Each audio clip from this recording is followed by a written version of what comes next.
안녕하세요. 자유한국당 옳은소리 금요일 코너 브리핑룸입니다. 어제는 3.1절이었습니다. 1919년 대한민국이 일제에 의해 강점당했을 때 대한민국의 독립을 위해 거리로 쏟아져 나왔던 만세의 함성이 다시 대한민국을 뒤덮은 하루였던 것 같습니다.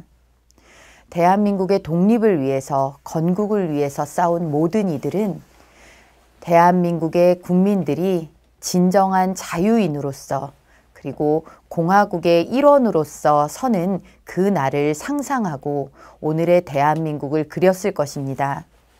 이 과정에서 피 흘리고 땀 흘려 헌신한 모든 순국 선열분들께 다시 한번 깊은 감사의 말씀을 올립니다. 어제 문재인 대통령이 3.1절 기념사를 통해서 문재인 정부가 가지고 있는 시대에 대한 인식과 대한민국 역사관을 고스란히 드러냈습니다. 모두가 기대했던 평창 올림픽 이후의 대북관계, 대한민국의 미래에 대한 비전은 어디에서도 찾아볼 수 없었습니다. 대신에 자신들의 지지층을 의식한 극도의 반일 감정을 자극하는 메시지들로 채워져 있었습니다.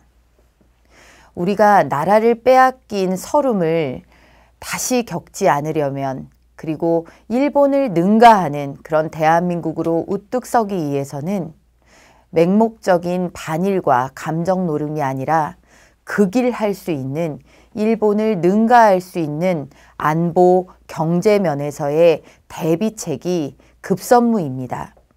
이런 것들을 하기 위해서 정부가 있는 것이고 대통령이 있는 것입니다.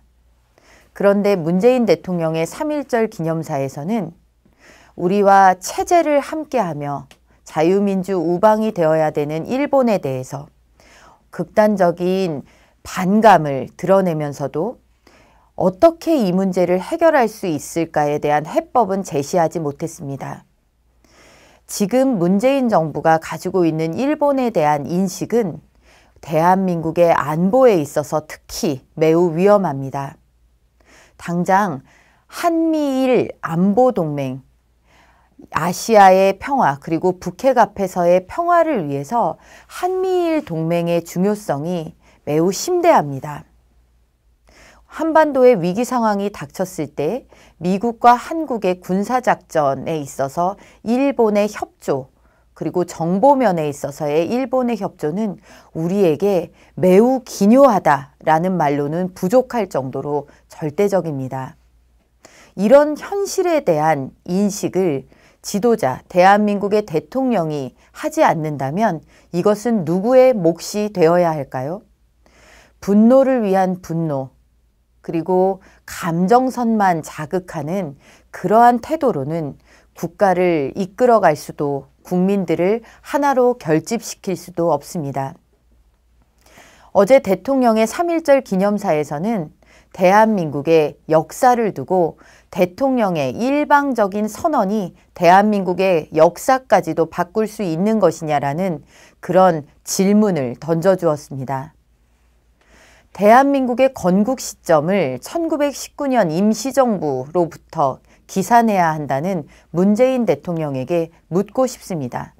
그럼 문재인 정부가 계승한다는 김대중 정부의 건국 50주년 기념사업, 제2의 건국사업은 어떻게 보아야 하는 것입니까? 김대중 정부는 1998년 건국 50주년을 기리면서 제2의 건국이라는 슬로건을 걸고 대대적인 홍보에 나섰습니다. 2008년 건국 60주년에 해당하는 그 해 보수 정권을 향해서 느닷없이 대한민국 임시정부를 건국의 기산점으로 삼아야 한다는 공격이 시작되었습니다.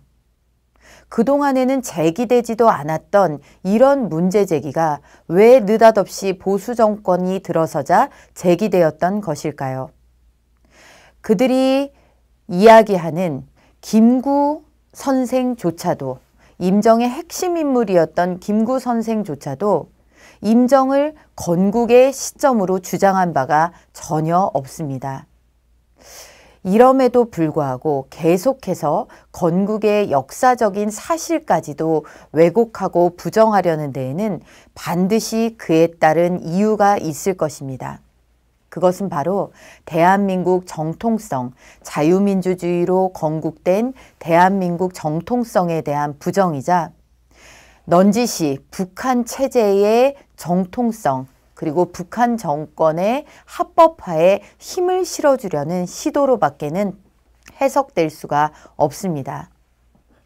48년 대한민국의 건국 이래 이후 건국 1주년 기념식 독립 1주년이라는 이름으로 건국을 기념하는 행사가 열렸습니다. 세계 각국에서 대한민국의 독립 1주년을 기념하는 축전들이 답지했습니다. 한 국가가 국가로 설립되는 데 필요한, 국가로 인정받는 데 필요한 영토, 국민, 주권, 그리고 국제사회의 승인이 모두 1948년에 완료되었습니다. 건국이라는 것은 하나의 단절된 독자적인 이벤트가 아닙니다. 건국이라는 것은 과정이고 그 과정에는 완성이 있는 것입니다. 대한민국의 오늘날이 서도록, 오늘날 대한민국이 서도록 많은 독립투사들이 만주벌을 누비면서 또 미국 등 세계의 각계 외교 무대를 누비면서 또 대한민국에서는 학교를 설립하고 대한민국 국민들을 계몽하고 독립에 대한 열의를 북돋으면서 각계에서 전방위에 걸쳐서 각자의 방식으로 노력들을 해왔습니다. 그 결실이 독립으로 건국으로 이어진 것입니다. 문재인 대통령의 일방적인 역사적 사실과도 배치되는 건국 시점에 대한 선언이야말로 대한민국의 독립 세력과 건국 세력을 편가르기 하는 것이자 역사적 사실마저도 정치적 유불리, 자신들의 지지층의 입맛에 맞추기 위해서 바뀔 수 있다는, 바꿀 수 있다라는 그런 시도를 보여주는 퇴행이 아닐 수 없습니다. 올해는 건국 70주년이 되는 해입니다. 대한민국 해방 이후 우리 대한민국이 자유민주주의와 시장경제를 근간으로 하는 자랑스러운 국가가 건설될 수 있도록 힘을 보탠 많은 분들에게 다시 한번 깊은 감사를 드립니다. 어제 대통령의 3.1절 독립행사의 피날레는 독립문 앞에서의 만세 삼창이었다고 합니다. 독립문이 왜 그곳에 서 있는지, 독립문의 유래가 어떤지 이 정부는 과연 정확히 알고나 있기는 한 것일까요? 독립문은 청나라로부터 조선의 독립을 기리기 위해서, 그것을 염원하기 위해서 그 자리에 서 있는 것입니다.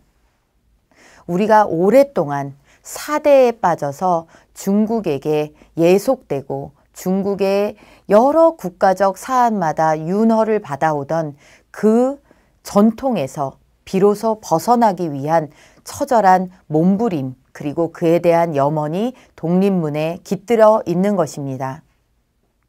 문재인 대통령의 중국에 대한 사대, 신종 사대주의라고 불리우는 굴종 외교, 그런 것들에 대한 비판을 의식한다면 문재인 대통령은 그 독립문 앞에서 지금 문재인 정부가 가지고 있는 중국에 대한 예속의 길을 다시 한번 되짚어보고 반성하는 기회를 가졌어야 옳습니다.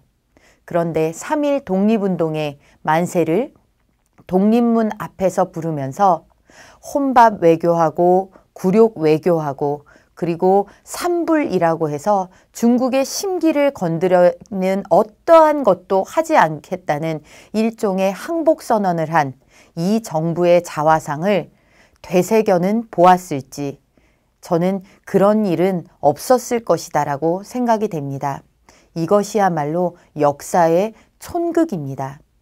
국민들이 원하는 진정한 대한민국의 독립, 어떠한 세력으로부터도 대한민국의 국민의 안전과 국민의 재산을 침해당해서는 안 된다. 그 최대 위협에 북한이 있고 북한의 핵이 있습니다. 그리고 그것을 해결해야 되는 숙제가 현 정부에게 주어져 있습니다. 그리고 그것을 해결하는 실마리는 한미동맹, 한미일 동맹에서 찾아야 합니다. 이런 엄연한, 엄존하는 역사의 현실 앞에서 감정만 자극하는 반일도 해법이 될 수 없습니다. 중국에게 새롭게 끌려다니는 신종 사대주의는 더더군다나 배격되어야 합니다.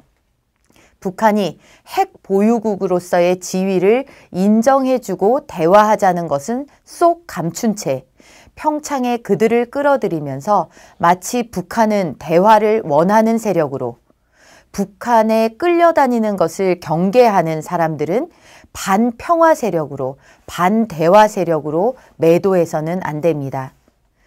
미국은 평창 올림픽 기간에 하와이에서 대대적인 전쟁 시뮬레이션 훈련을 했다고 합니다.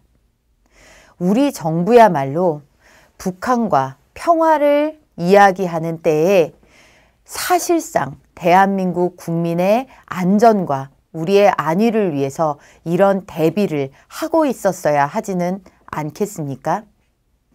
그런데 이런 것들에 대한 대비는 전혀 없이 대통령 이하 총리, 그리고 모든 장관, 국정원까지 나서서 대화를 위한 대화, 그리고 평화를 위한 평화, 이런 것에 끌려다니는 그 와중에 천안함 폭침 주범 김영철은 쇳구멍, 개구멍으로 들어왔다가 역주행해서 대한민국을 황급히 떠나게 되는 그런 현실이 벌어졌습니다.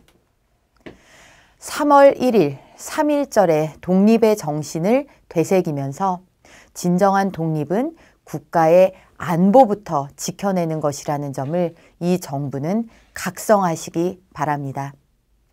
금요일 브리핑룸 마치겠습니다. 꽃샘추위가 매우 춥습니다. 건강 유의하시고 대한민국을 염려하시는 모든 분들에게 신춘의 즐거움과 희망이 깃드시기를 바라겠습니다. 다음 주에 찾아뵙겠습니다. 감사합니다.